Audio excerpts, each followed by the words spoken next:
Elections ہوں گے، اللہ کرے فری اینڈ فیئر ہو، اور انشاءاللہ الیکشنز کے اندر ہم پوری کوشش کریں گے، عوام کو بتائیں گے کہ ہم کیسے ان کی زندگی بہتر کر سکتے ہیں، اور یہ بھی بتائیں گے ان کو موقع ملنا چاہیے۔ لیکن یہ نہیں ہو سکتا کہ کیونکہ یہ اس وقت حکومتی پارٹی ساری خوفزدہ ہیں الیکشن سے، اور کیونکہ آئین کہتا ہے الیکشن ہو 90 دن میں، لیکن کیونکہ ان کو خوف ہے کہ یہ الیکشنز کے اندر ہار جائیں گے، جس طرح 37 میں سے 30 بائی الیکشن یہ ہار چکے ہیں، اور اس خوف کی وجہ سے یہ ملک کا آئین توڑ دیں، اور آئین توڑ کے دھمکیاں دیں سپریم کورٹ کو اور ججز کو، اور پھر سے میں کہتا ہوں جس طرح ان کی فیملیز کو بلیک میل کر رہے ہیں، ڈرا رہے ہیں، اور جو میں تو سوچ ہی سکتا ہوں کہ جس طرح کا پریشر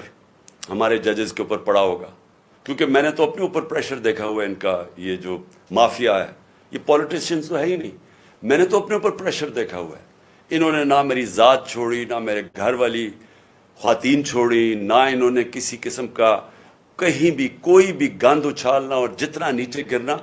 ہر قسم کی انہوں نے بلیک میل، جھوٹے 143 کیسز کیے ہوئے میرے اوپر، صرف پریشر ڈالنے کے لیے کہ کسی نہ کسی طرح اس کو جیل میں ڈالو، یا اس کو اوپر گھر پہ حملے کروا دیے، جو میرے سے ہوا ہے۔ تو کسی پولیٹیشین سے آج تک ہوا یہ؟ مجھے بتائے پاکستان کی تاریخ میں کبھی کسی پولیٹیشین کے گھر کے اوپر اٹیک کیا ہو جب وہ گھر نہ ہو، اس کی بیوی اکیلی ہو،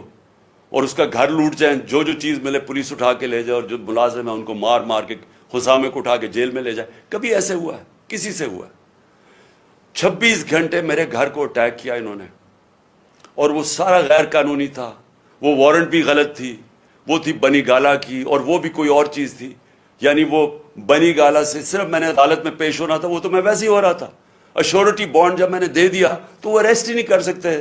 واضح ہے جو کرمنل پروسیجر کوڈ کا جو سیکشن 75 ہے، اس میں واضح ہے کہ اریسٹ آپ کر ہی نہیں سکتے، آپ ایشورٹی بانڈ دے دیں، لیکن ان کا مقصد ہی کچھ اور تھا۔ 26 گھنٹے گھر کو اٹیک کیا، اندر بیٹھا نہیں جا رہا تھا، ٹیئر گیس اندر آ رہی ہے۔ تو یہ سارا کیا ہے؟ یہ قانون کے لیے نہیں ہو رہا تھا، یہ خوف زدہ، ڈرانے کے لیے، دھمکانے کے لیے، پریشر ڈالنے کے لیے کہ کسی طرح اس کو جیل میں ڈالیں تاکہ یہ الیکشنز سے باہر ہو۔ یہ ساری پوری اگر آپ یہ دیکھیں تو پوری جب سے ہماری گورنمنٹ گرائی گئی ہے، یہ پوری ایک کڑی آپ کو نظر آئے گی کہ وہ لندن کے اندر پلان بنتا ہے، ادھر سے فیصلہ ہوتا ہے کہ لیول پلینگ فیلڈ کیا ہوگی، عمران خان کو کیسے راستے سے ہٹایا جائے گا، پھر نواز شریف کیسے آئے گا، پھر اس کا کیسے راستہ ہموار ہوگا، تحریک انصاف کو کمزور کیا جائے گا، کرش کیا جائے گا، پھر وہ جب سارا تیار ہو جائے گا، اور ان کا خیال ہے کہ اکتوبر تک سب کچھ تیار ہو جائے گا اور پھر الیکشن کروائے۔ اس میں پاکستان کا کچھ نہیں ہے، ہمارے ملک کا کوئی لینا دینا نہیں ہے اس لندن پلان میں۔